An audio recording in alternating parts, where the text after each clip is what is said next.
homebrew beer. Nothing quite like it. Except for this sediment. You've got to handle every bottle with extreme care to avoid the sediment being disturbed and altering the taste, the colour, and let's face it, the entire experience.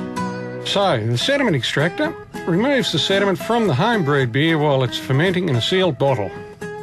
You just pour the homebrew into your bottle, attach the unit where the cap would normally go, then stand the bottle upside down.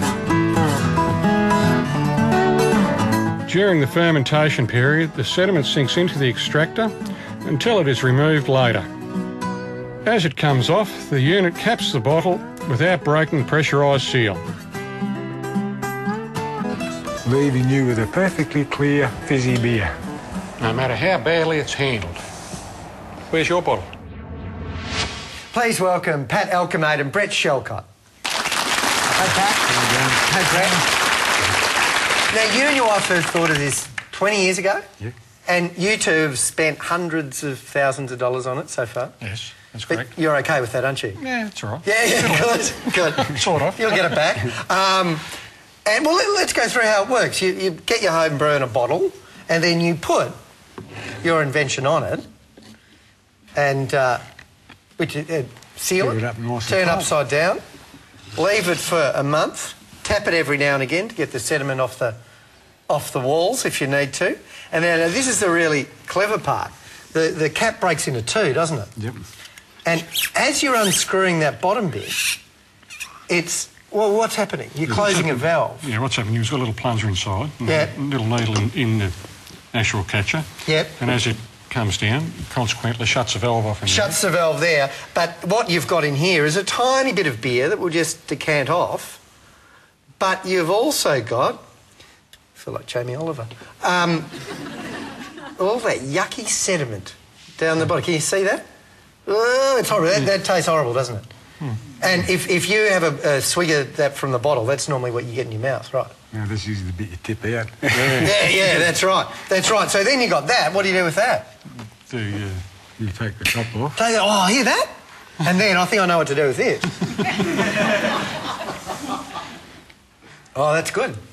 That's really good. Can I have one? Talk amongst yourselves. No, you've got to come on... You can't have one. You're going to come on television. Come with me and sit down. I'll carry this over. These are going to be...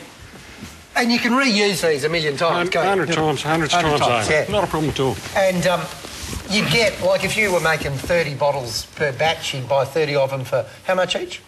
They work out at 30 for about $160. OK, but you wouldn't need to buy another set? Oh, no. Well, once you've bought them, that's it. It's all over. That's their only problem, really. They're going to last too long. It's a good problem to have, Vina. What specific type of plastic have you used, given that it's going to be sitting in contact over a long period of time, and the suitability of that material, this type of plastic for this We've worked very application? closely with the plastic manufacturers. The base, as you see at the moment, the clear one, that's polycarbonate.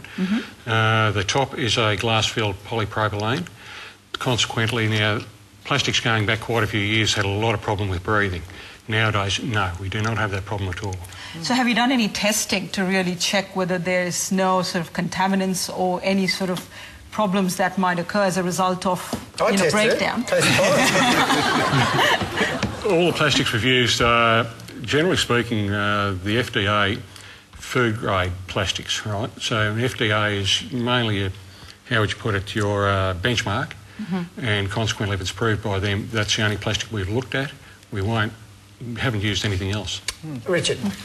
This cap here, it may be a problem, I'm thinking, because the idea is to take clear beer to a party, and it's possible that people are getting so involved in enjoying the clearness of the beer that they forget where they put the caps.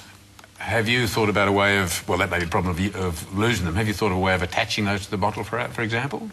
No, haven't given that a thought at all. Because most home brew would be drunk at home, wouldn't it? Well, yeah, but you can take it out with you, whatever you like. Yeah. No, I'm just imagining that at a situation where you're going to be drinking beer, you may not be thinking where you put the cap. Yes, well, that could only help us in the long term. Yeah. Get those hundreds of thousands of dollars back.